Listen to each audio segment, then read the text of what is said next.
नमस्कार 99 न्यूज़ के prime time के बुलेटिन में आपका स्वागत है। मैं हूं तबरेज अनवर। धनबाद के सिटी सेंटर के पास अल्पसंख्यक युवक को जबरन थूक चटवाने और जय श्री राम बुलवाने का मामले में आज जामताड़ा विधायक इरफान अंसारी पीड़ित युवक के परिजनों से मुलाकात की। उन्होंने कहा कि भाजपाइयों ने तुमको थूक चटवाया, अब हम उनको थूक चटवाएंगे। साथ ही दोषियों पर कार्रवाई करवाने का आश्वासन भी दिया। जिसके बाद वो धनबाद के सर्किट हाउस पहुंचे और जिले के कांग्रेस नेताओं से मुलाकात की, जहां उन्होंने कहा कि मॉब लिंचिंग के नए कानून का पहला असर धनबाद के भाजपाइयों पर ही होगा। इरफान ने सभी आरोपियों पर मॉब लिंचिंग कानून लगाने की मांग की है। साथ ही कहा है कि अगर कार्रवाई नहीं हुई तो जिले के एसएसपी और डीसी पर सरकार कार्रवाई करेगी।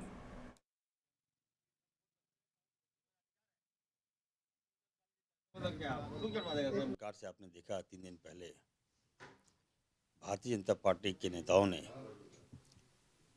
एक अल्पसंख्यक बच्चा को मारा, पीटा और थूक चटवा दिया। उसके बाद जय श्री राम के नारे लगवा दिए।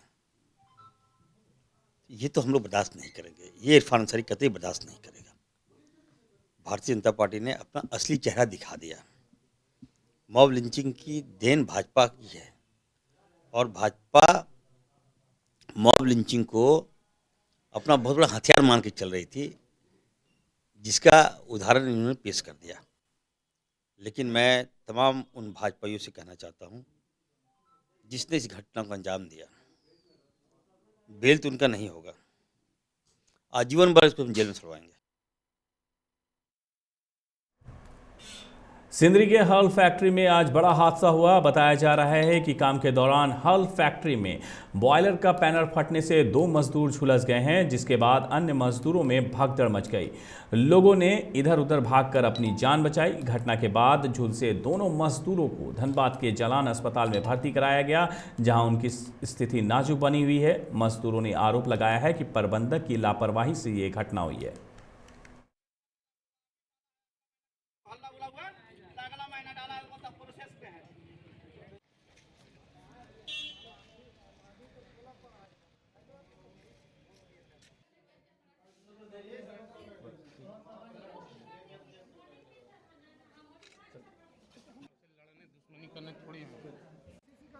पैनल फटा है, जिसमें 2 मजदूर का अभी तक जो हम लोगों को खबर है कि 2 मजदूर का स्थिति खराब है और उन लोग आग लगने के कारण पूरा झुलस गए। अब क्या सच्चाई है, ना तो मैनेजमेंट आगे कुछ बता रही है ना कुछ कर रही है।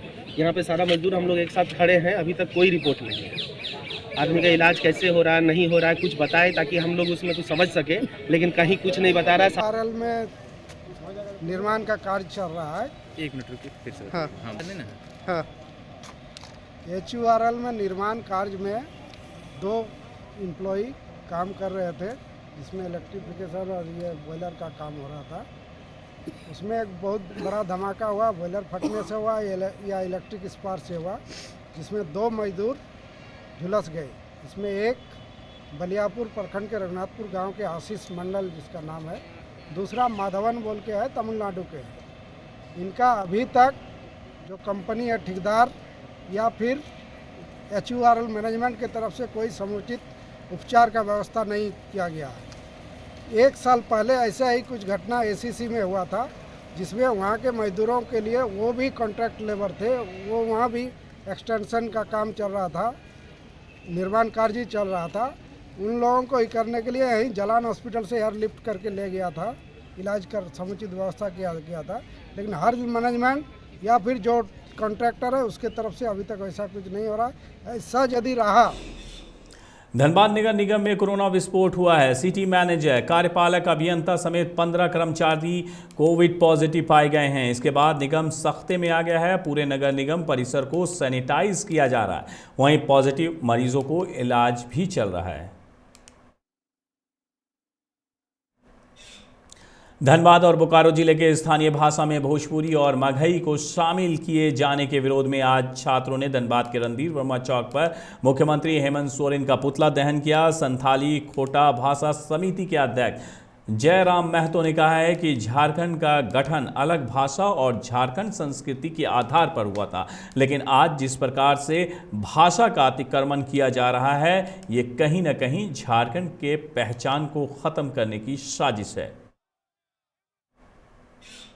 धनबाद के वासेपुर स्थित गफ्फार कॉलोनी में आज BM nursing home private limited नामक अस्पताल का शुभारंभ हुआ, जिसका पूर्व मंत्री मन्नान मलिक, पूर्व सांसद सूरज मंडल, पूर्व विधायक अरूप चटर्जी और अस्पताल के संस्थापक जफर इकबाल कादरी ने संयुक्त रूप से फीता काटकर उद्घाटन किया। कार्यक्रम की अध्यक्षता शाहिदा कमर, मंच का संचालन प्रोफेसर परवेज अख्तर और समापन राजद नेता मुमताज कुरैशी ने किया। जफर इकबाल कादरी ने अस्पताल की विशेषताओं को बताते हुए कहा कि धनबाद वासियों के लिए यह हॉस्पिटल बेहतर और किफ़ायत इलाज के लिए वरदान साबित होगा। इससे सभी वर्ग के लोगों को काफ़ी लाभ मिलेगा। अस्पताल के डॉक्टर आलम ने कहा कि वासेपुर के आवाम को अब इलाज के लिए धनबाद के बाहर जाने की ज़रूरत नहीं है। बंगाल के कई बड़े डॉक्टर अपनी सेवा इस अस्पताल में देंगे। ये प्रोटोकॉल लेके चले हैं कोविड से रिलेटेड ही, क्योंकि इस एरिया में इस जो लोकेलिटी है यहाँ पे एक भी हॉस्पिटल नहीं है, 24 आवर सुविधाएं नहीं हैं। तो इस चीज़ को हम लोग खासकर प्रायोरिटी दिए हैं कि ऐसा कुछ सिचुएशन ज़्यादा गंभीर आता है तो लड़ने की हम लोग के पास सारी व्यवस्थाएं हो। 24 आवर्स हमारे पास सर्विसें हैं, फार्मेसी हैं, 24 आवर्स डॉक्टर फैसिलिटी है, क्रिटिकल केयर है, बाकी हमारा गायनी वार्ड है, ऑर्थोपेडिक वार्ड है। हम लोग प्रिपेयर्ड हैं, मेंटली प्रिपेयर्ड हैं कि इस तरह की आपदा से लड़ने के लिए, और आप लोग का सहयोग रहा तो फिर आगे चल के। और कितने अस्पताल में कितने कुल बेड हैं, आईसीयू बेड कितने हैं, जनरल बेड कितने हैं, और डॉक्टर जो आ रहे हैं वो कहाँ से आ रहे हैं, कितने डॉक्टर? कुछ डॉक्टर्स हम लोग आसनसोल से ला रहे हैं जो हमारे खूब दिल अजीज हैं। 17 रमज़ान की एक बात है हमारे साथ कि यहाँ के एक इमाम साहब की बेटी के पेट में बहुत ज़्यादा दर्द हो गया 2 बजे रात में, और उन्होंने हमको फ़ोन किया कि यहाँ पे एक मेडिसिन भी हमको नहीं मिल पा रही इस रात में, चूँकि कोरोना का भी मामला था। फिर हमने उनको कहा कि यहाँ पे जो आसपास में हॉस्पिटल है वहाँ ले जाए, लेकिन उनका ट्रीटमेंट नहीं हो पाया। हमने अल्लाह तबारक व तआला से दुआ किया कि या अल्लाह कुछ ऐसा वहाँ पे इंतज़ाम हो जाए, मैं कर लूँ इसके लिए दुआ नहीं किया था हमने, ऐसा इंतज़ाम हो जाए कि मामलात हो जाए। अल्लाह तबारक व तआला ने उस दुआ को कबूल किया। आबादी में भोली से लेकर के वासीपुर से लेकर करीब में इतना बड़ा आबादी में इस कोरोना में महामारी में इतना ज़बरदस्त आदमी लोग इलाज के बिना मर गए हैं। बहुत पैसा नहीं तो उनके पास वो लोग मर गए, मगर हम लोग बहुत मुश्किल से इकट्ठा होकर के डॉक्टर साहब हमारे आसनसोल के हैं, दुर्गापुर के हैं, हम लोग मिल के एक विचार किए कुछ ऐसा काम किया जाए कि गरीब लोग का हेल्प हो इसमें। तो हम लोग विचार कर करके इसमें एक हॉस्पिटल खोला, बीएम नर्सिंग होम, और मैंने एक कार्ड हम लोग किया कि 500 रुपये सिर्फ एंट्री फीस रहेगा, साल भर तक उसमें आपका इलाज होते इसमें होता है, चेकअप होते रहेगा। हाँ, फ्री कॉस्ट। और हाँ फ्री कॉस्ट ये चीज़ मैंने दिया है, नया चीज़ दिया। ये कोरोना काल में तो आपको तो स्कूल तो बंद ही है, अभी तक कहाँ स्कूल खुला। 2 साल तक जो मेरे 26 टीचर थी। धनबाद जिले के तोपचांची प्रखंड के खेसमी गांव की एक 23 साल की लड़की 27 दिसंबर से गायब है। वो गांव की महिला के साथ कोरोना का टीका लेने के लिए घर से निकली थी, इसके बाद नहीं लौटी। जिस महिला के साथ गई थी उसका कहना है कि लड़की अब आध्यात्मिक हो गई है। वो दिल्ली के ओम शांति विश्वविद्यालय में है। उसने लड़की को दिल्ली में बंधक बनाकर रखे जाने की भी शिकायत तोपचांची थाना में की है। इंसाफ के लिए इंटरनेट मीडिया में अभियान चलाया जा रहा है। इस बाबत ट्वीट को झारखंड के परिवहन मंत्री चंपाई सोरेन ने रीट्वीट करते हुए झारखंड पुलिस से मामले को देखने को कहा है। इसके बाद पुलिस रेस में है। लड़की वैक्सीन लेने के लिए, उसके बाद वो ओम शांति वाला में जाती थी बराबर। अब वो लास्ट में पता चला कि ओम शांति में चले गई दिल्ली आश्रम में। तो आश्रम में क्या हो रहा है? अब क्या हो रहा हमको पता नहीं है क्या हो रहा है। तो वहाँ से वापस आने का कोई आदेश? वही तो हम लाने चाह रहे हैं उसको। आश्रम वालों को क्या कहना है? वो लोग बोल रहे लड़की नहीं जाने खोजता, नहीं जाने देंगे। आप लड़की क्या हुए? पिताजी है घर में इसी तरह मैंने बताए हुए घर से निकल गया, पता चला कि दिल्ली निकल गई है। तुम दिल्ली गए थे? हाँ गया, वहाँ का माहौल? और खराब। अपनी बहन से भेंट हुआ था? हाँ हुआ। प्रशासन कराया हमको भेंट नहीं करा रहा था, प्रशासन कराया। ये बोल के अभी कराएंगे 10 बजे 11 बजे 12 बजे टालते किया, लास्ट निकलने का टाइम हुआ तब बात कराया। अब लोग हो गया निकल, अब लॉक कर लेंगे। वो तो लड़की का घर का पास में रहते हैं हम लोग, उसका पड़ोसी है, तो हम लोग ये सब बात सुने तब जाके उसका यहाँ गए हम लोग। क्या है, लड़की गई है सुइया लेने तो अभी तक आई नहीं है। ये बताया हमको लड़की के भाई कि मेरा बहन निकली है कल है, सो अभी तक आई नहीं। तो हम लोग इसको पूछताछ किए तो पता चला कि मेरा ही गांव का बगल में रतनपुर गांव में राजकुमार महतो और उसका पत्नी लेके चल गई है। बागमारा पुलिस ने आज सघन मास्क चेक इन अभियान चलाया। इस दौरान बिना मास्क लगाए लोगों से मास्क लगाकर घर से निकलने की अपील की।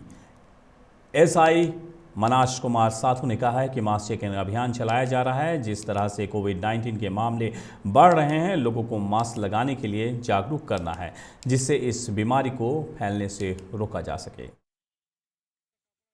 सर सघन मास्क चेकिंग अभियान चलाया जा रहा है, क्योंकि आप देख ही रहे हैं कि जिस तरह से कोरोना का फिर से केसेस सामने आए, उस स्तर पे काफ़ी जरूरी है। लोगों को खुद भी जागरूक होना है और एक दूसरे को जागरूक करना है। इसीलिए एक पुलिस प्रशासन बागमारा पुलिस की तरफ से छोटा सा प्रयास है, लोगों को समझाया जाए कि वो मास्क पहने।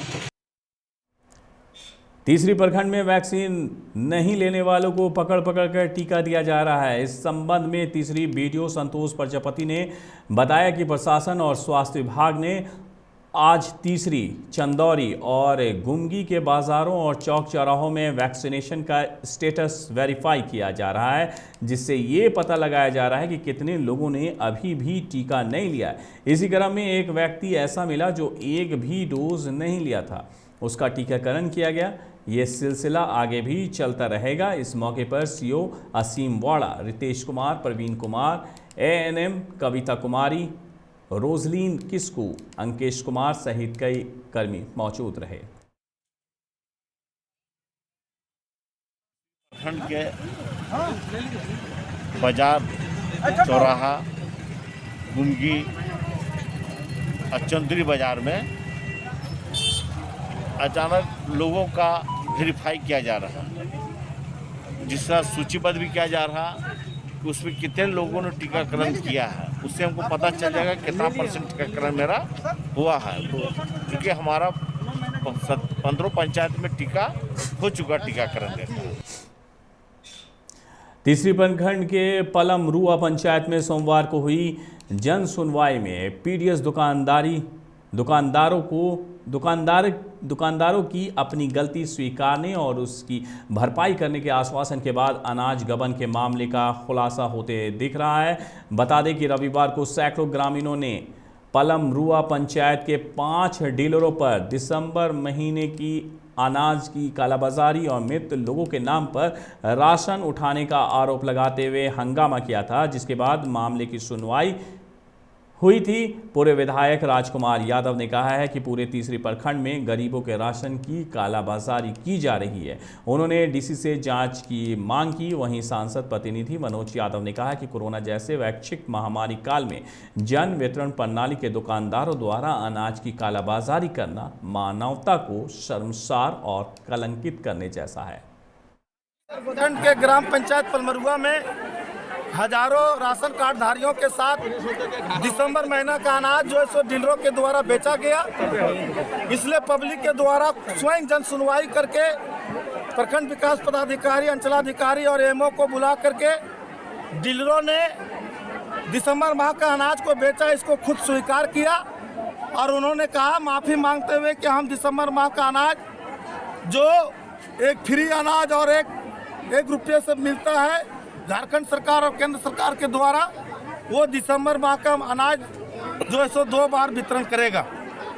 और अभी किरासन तेल का भी शिकायत आई। कोरोना के इस संकट काल में जिस तरह से परमरुआ पंचायत में जन वितरण प्रणाली के दुकानदारों द्वारा नवंबर और दिसंबर माह का पूरा अनाज बेच दिया गया, वो बहुत ही दुखद घटना है।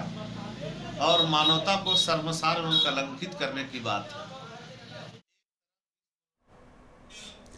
99 न्यूज़ के प्राइम टाइम के बुलेटिन में मेरे साथ इतना ही। मुझे दीजिए इजाज़त। अपना बहुत ख्याल रखिएगा।